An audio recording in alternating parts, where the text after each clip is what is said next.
It's not hard to dream of sailing away. It's just hard to do it. It's not hard to dream of an island somewhere, but it's really hard to pursue it. To realize such a dream, you must muster the guts to do it, to forsake the security of a home and career.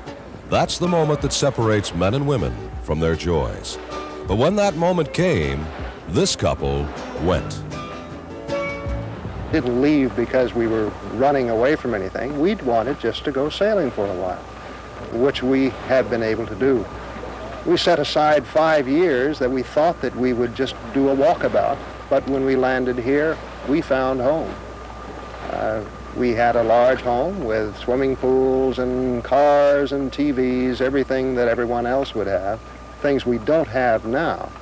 But our lifestyle here is delightful and one that fits us to a T. Besides that, I get to sail all the time. Ray and Sharon Allen cast off from Tampa Bay 4 years ago.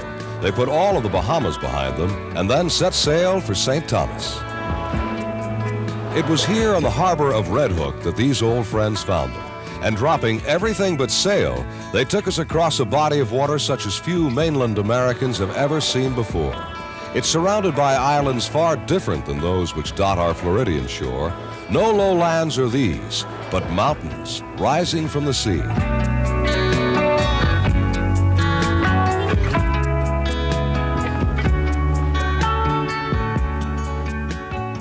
We like to meet people. They're not going to the dentist, you know. They're coming on Winifred to have a good time, and they do. And they're from all walks of life and all parts of the world. It's interesting work.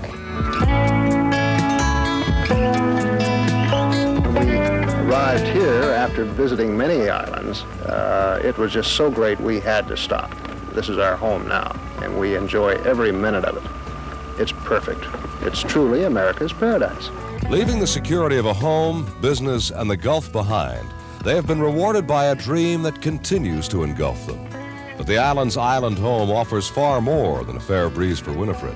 Tomorrow we'll go below this lovely yawl's waterline and see what lies beneath the surface. I'm Bob Hite on the Nautical News Beat.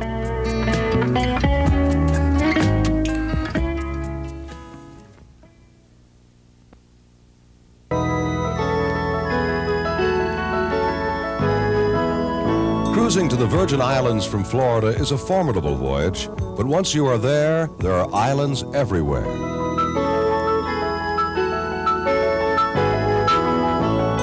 The passages from one to another are perhaps too brief, but that's the beauty of it. Under Winifred's full sail, the transit to St. John takes only a small part of the day, providing us with plenty of time to explore ashore or below.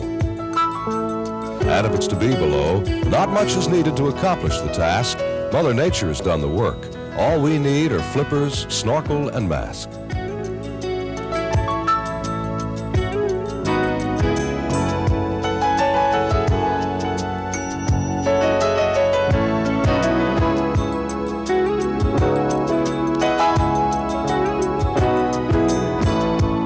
Since we carried cameras, we occasionally used scuba gear, but you don't have to be a certified diver to enjoy the wonders beneath the water here.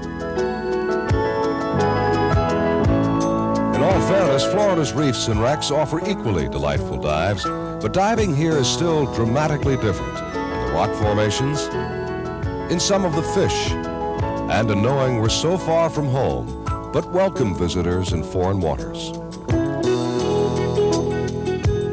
We could have enjoyed the coral and creatures of the Virgin's depths without sailing to St. John, or for that matter, without even getting wet. For on St. Thomas, there's a facility not unlike our own Weeki Wachee, where we can go below the surface inside the complete comfort of a huge cylindrical concrete container.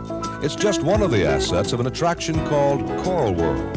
Like our SeaWorld, scientists are the ones who really run the place, and their priorities are preservation first, profit second. based on those we talked to, it appears that they're succeeding in impressing their guests with what's worth preserving.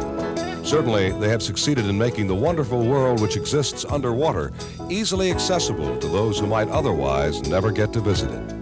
I'm a little more relaxed this way. Snorkeling, no matter how much of it I do, I'm a little apprehensive, I'm a little tight. And this way, I'm not worrying about my mask. I don't wonder what that shadow is. It's really neat.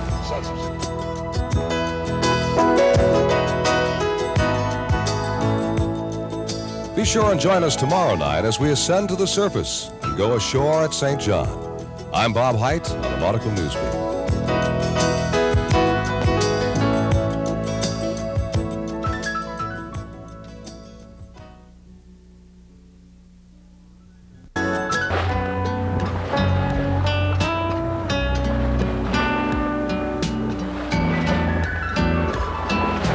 Being the nautical news crew, we had been compelled to spend our first few days on and in the water.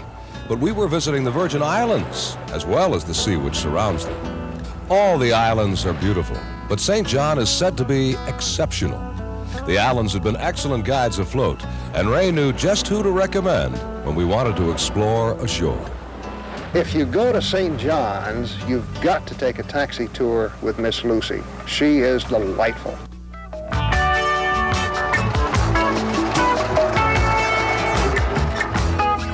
Ray was right. Miss Lucy is unique, all right down to her ride. But don't think this driver is going to do all the work. She's bound and determined to give her customers more than a tour. We were in for a thorough education. You know, that was the first missionary or religion to come to these three Virgin Islands, but now we have all the different religions. I'm the teacher to the all of my scholars, all right? And I test out my scholars first to see how much you know.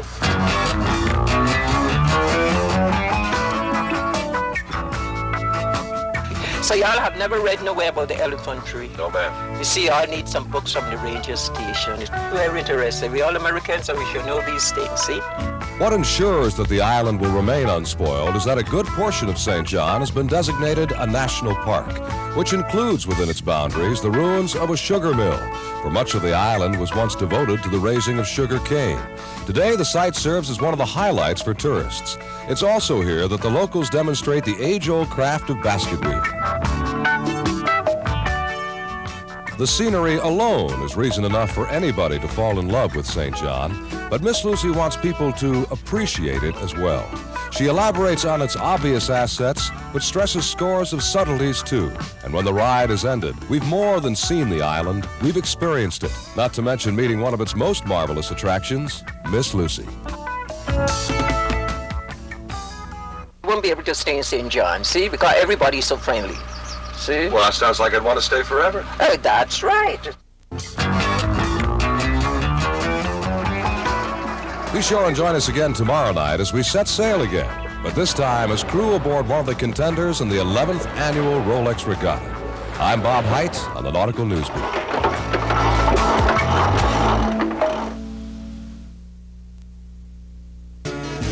Sing a song of the island life. Sing a song that is sweet. One thing the boater visiting the Virgin Islands may first notice is the abundance of sailboats and comparative lack of powerboats. Two factors contribute to this phenomenon.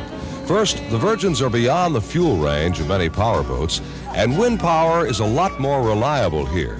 In the 4 years they've been here, the islands have found that the wind has rarely let them down. We have sailing here year-round, and we have competitive sailing. Some of the best sailing is involved in the fall of the year and spring of the year. And the highlight, of course, is the Rolex Regatta. It is just the best of them all. Racing sailors from around the world descend on St. Thomas for the Rolex, where the tireless trade winds are as consistent as clockwork. And today was no exception. As we jockeyed for position at the start, the wind was a steady 20 knots, perfect for a race on this beautiful Caribbean Sea.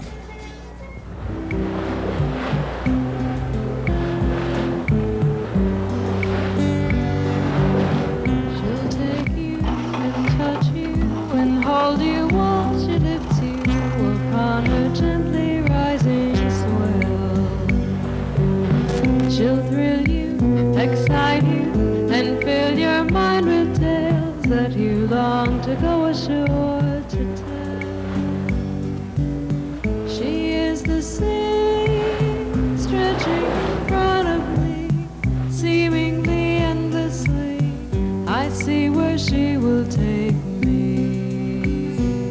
Rolex is possibly the most prestigious racing event in the Caribbean, and as in the case with most major sporting events, is cause for celebration.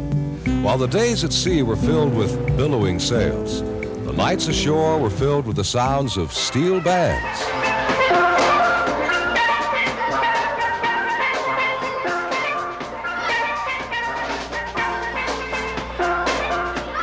Regrettably, it would soon be time for the nautical news crew to be setting sail for home.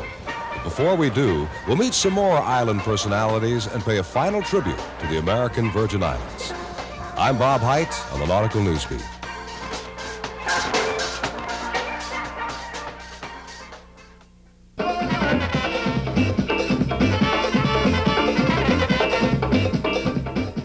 The beat of the islands and the laid-back lifestyle are the two big attractions that lure so many tourists to these shores. St. Thomas is perhaps the most popular of the Virgins, and after taking in the view, you can't help but understand why. This is one of the best views in the whole wide world. And at night, we roll it up and hide it so Jamaica won't get it, because that's probably our foremost competition. For those fortunate enough to visit the Virgin Islands, very few are able to become part of them. But not a lady called Wildflower. She caught island fever and has been singing about it ever since. You don't have to be born in the islands no more to have the islands in your soul. It doesn't matter where your body come from if your heart knows where to go. Get up in the morning and you look out and there's this gorgeous view. It just sort of affects your mood, I think, and it inspires me to want to write happy songs and songs to make people feel good and appreciate the things that are around them. You don't have to be born in the islands no more to have the islands in your soul. Unfortunately, it was time to bid farewell to the Virgin Islands. I hope you've enjoyed the cruise, and until next time, we wish you and your crew smooth sailing.